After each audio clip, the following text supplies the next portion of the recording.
ఏమిట్రా నువ్వు చేసిన పని? అసలు ఏమిట్రా నీ ఉద్దేశం? త్యాగానికి కూడా ఒక హద్దు ఉండాలి. నీ రక్తాన్ని చెమటగా మార్చి కష్టపడి ఈ హోటల్ పెట్టుకుని దాని మీదే బతుకుతున్నావు. అది కాస్త అమ్మేసి వాళ్ళకి ఇచ్చేస్తే తర్వాత నీకంటూ ఏముంటుందిరా? నాకంటూ నా ఫ్రెండ్స్ ఉన్నారు. దానికంటే ఇంకేం కావాలి సార్? రే, నా మనసుకు తోచింది చెప్తున్నాను రా. ఈ లోకంలో ఎవ్వరినీ నమ్మలేము. లేదు సార్, మన మనసులో ఏమనుకుంటామో అదే జరుగుతుంది. మంచి అనుకుంటే మంచే జరుగుతుంది. అలా అని మనం అనుకుంటే సరిపోద్దా? అయినా చూడడానికి మంచివాడు ఎవడున్నాడు రా ఇవాళ? చూడలేము సార్, ఎందుకంటే అందరూ మంచి వాళ్ళని చూడాలని అనుకుంటున్నారే తప్ప ఎవరు మంచివాళ్ళుగా ఉండాలని అనుకోవట్లేదు.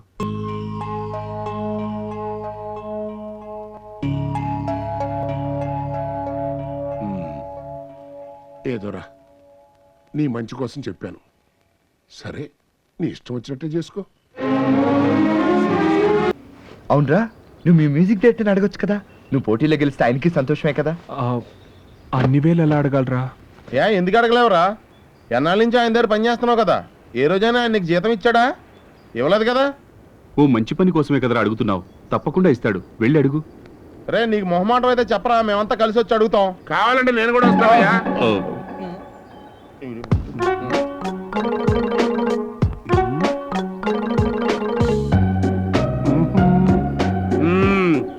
ఏంటన్నా, ముగ్గురం కట్టగట్టుకుని ట్యాంక్ బండ్లో దూకు చేద్దామా, లేక ఎవరి కాడు ఇండివిజువల్ గా దూకు చేద్దామా అని ఆలోచిస్తున్నారా?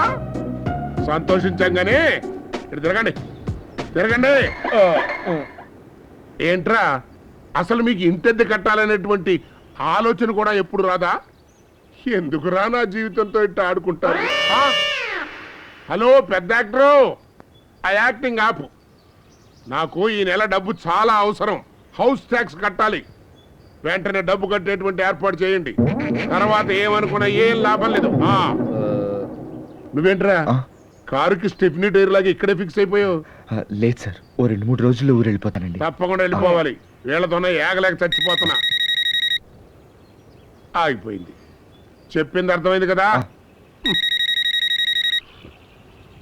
మళ్ళీ ఆగిపోయి చచ్చింది. అసలు ఈ ఫోన్ కనిపెట్టి నరికేయాలరా. ఏదో మిస్డ్ కాల్స్ చేస్తే సరి.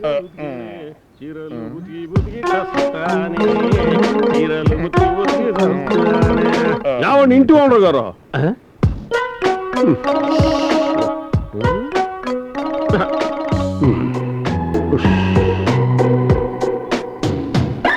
పాప మంచి పిల్లగాళ్ళని ఎందుకంటే అట్ట తిడతారో? 1 సంవత్సరం 2 కట్టలేదో, నెక్స్ట్ కలిపి కడతారులే. ఏంది నా తుండుకోట? యావండి ఇంటి ఓనర్ గారు. ఏందండి, నువ్వేం 3 నెలలు అడ్డు కట్టలేదు, నువ్వు వాళ్ళకి సపోర్టా? నేనక్క సపోర్ట్ చేసినాను. ఇప్పుడే మాట్లాడింది నా తుండుకోట. మరి మాట్లాడిన లుంగి కొట్టేవడం ఉన్నాడుగా చంటి బిడ్డ. ఇన్నాళ్ళు మా ఇంటి ఆవిడే కొట్టింది, ఇప్పుడు ఇంటి ఓనర్ కూడా కొట్టాడు నా తుండుకోట. ఏంటన్నా ఈ టాలెంట్ అంతా నీదా? సాయంకాలం వస్తాను. అద్దె గనక కట్టకపోయారంటే నువ్వు మిమిక్రీ చేయడం కాదు, నా మిమిక్రీ చూపిస్తా. నువ్వు కూడా గుర్తుంచుకెళ్ళిపో. పిచ్చోళ్ళ మాట్లాడకరా.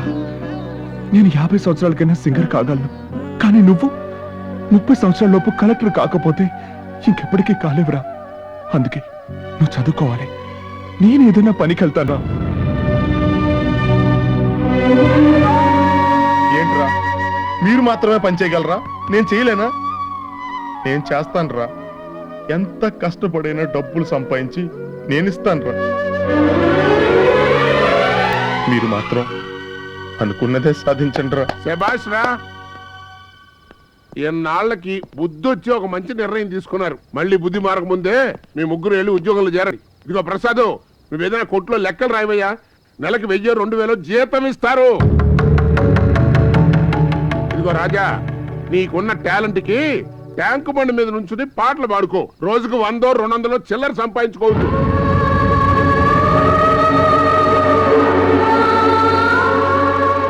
ఏంటి చూసేవాడు ముష్టోడు అనుకుంటాడనా?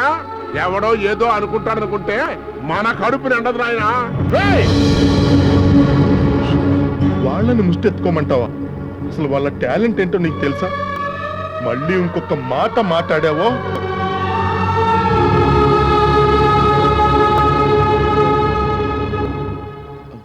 వదిలేసమే కొట్టు, కొట్టవయ్యా.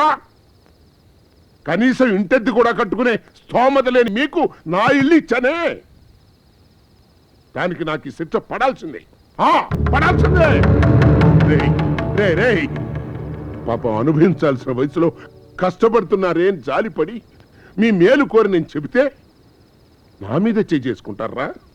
ఓకే ఓకే, నీ పౌరుషం నాకు నచ్చిందిరా. కానీ ఇదే పౌరుషంతో 24 గంటల లోపల నాకింతవరకు ఇవ్వాల్సినటువంటి బాకీ తీరిస్తేనే ఈ ఇంట్లో ఉండండి, లేదా మీ ముగ్గురిని మెడ బట్టి బయటికి గెంటిచ్చేస్తాను. ఎస్.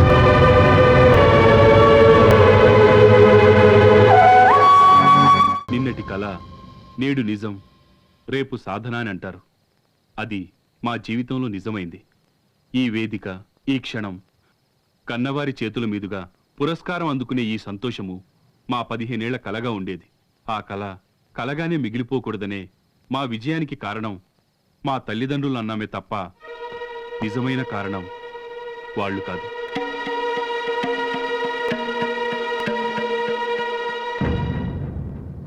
నిజం చెప్పాలంటే వారంతా మమ్మల్ని భారంగానే భావించారు. ఒకప్పుడు మా పేరే దండగ తిండి. అవునండి, మా నాన్న ఎప్పుడూ నన్ను తండ్రిగా ఆదరించలేదు. వీళ్ళ పిన్ని వీణ్ణి తల్లిలా ఆదరించలేదు. కానీ ఎక్కడి నుంచో వచ్చిన ఒకడు మాకు అమ్మలా, నాన్నలా, స్నేహితుల్లా, చివరికి దేవుళ్ళా మమ్మల్ని ఆదుకున్నాడు.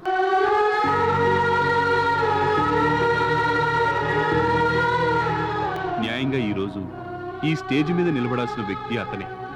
కానీ ఆ హక్కును కూడా వదులుకొని ఏ సంబంధం లేనివాడిలా ఒక మూల నిలబడున్నాడు.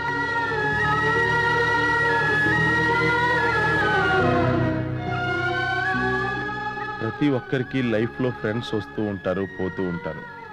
కానీ మాకు లైఫే ఓ ఫ్రెండ్ వల్ల వచ్చింది. మేం పెట్టిన ఒక్క పూట తిండి కోసం ఎంగిలి ప్లేట్లు కడిగి మమ్మల్ని ఈ స్థాయికి తీసుకొచ్చాడు.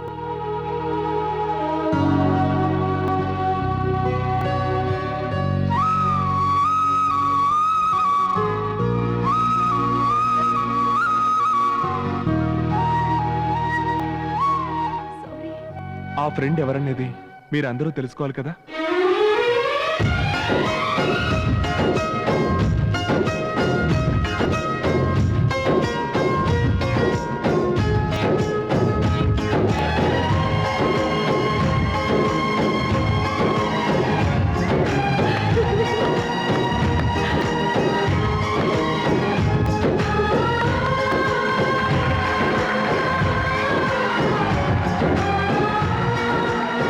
ఇతనే మా ఫ్రెండ్ గణేష్.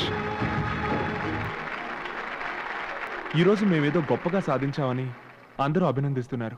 లేదండి, మాకు దొరికిన ఇలాంటి ఒక స్నేహితుడు మీకు దొరికితే మీరు కూడా సాధించగలరు.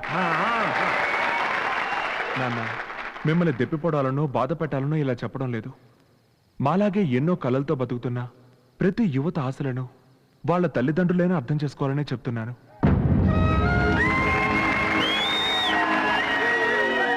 మీ కొడుకు సాధిస్తాడనే నమ్మకం మీకే లేనప్పుడు పరాయి వాళ్ళు ఎలా నమ్ముతారు నాన్న? ప్రతి తల్లి తండ్రి వాళ్ళ పిల్లలతో మేము అలా కావాలనుకున్నాం, కాలేకపోయాం, నువ్వైనా అలా కావాలరా అని చెప్తున్నారే తప్ప అసలు నువ్వేం కావాలనుకుంటున్నావురా అని చెప్పి ఎవరైనా అడుగుతున్నారా? మీరు అనుకోవచ్చు, ఈ రోజు వీళ్ళు గెలిచారు, ఆ సంతోషంలో అహంకారంతో మాట్లాడుతున్నారని. అహంకారంతో కాదు పిన్ని, ఆవేదంతో మాట్లాడుతున్నాం. నిజంగా మేము సంతోషంగా లేం పిన్ని. ఊరు నుంచి వచ్చి ఎంతో ప్రేమతో నేను చెల్లెల్ని ఎత్తుకున్నాను. అప్పుడు మీరేమన్నారు? అది వయసుకొచ్చింది, కిందికి దించరా అన్నారు. తోడబుట్టిన చెల్లెైనా దగ్గరికి తీసుకుని మాట్లాడే అవకాశం కొంత వయసు వరకే. ఆ రోజులు మళ్ళీ వస్తాయా? మేం కోల్పోయిన ఆనందం మళ్ళీ తిరిగి వస్తుందా పిన్ని?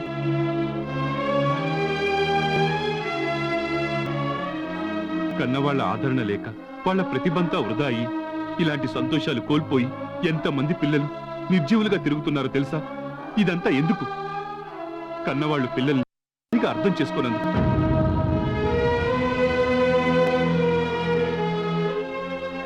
ఏదో మాకు ఒక మంచి మిత్రుడు దొరికాడు కాబట్టే మేము పైకొచ్చాం. అందరికీ ఇలాంటి ఒకరు దొరుకుతాడా? అలాంటి వాడిని మీరు పక్కన పెట్టాలని చూసారే. మీరందరూ తనను అవమానపరిచినప్పుడే వీటన్నిటినీ మేము చెప్పేవాళ్ళం.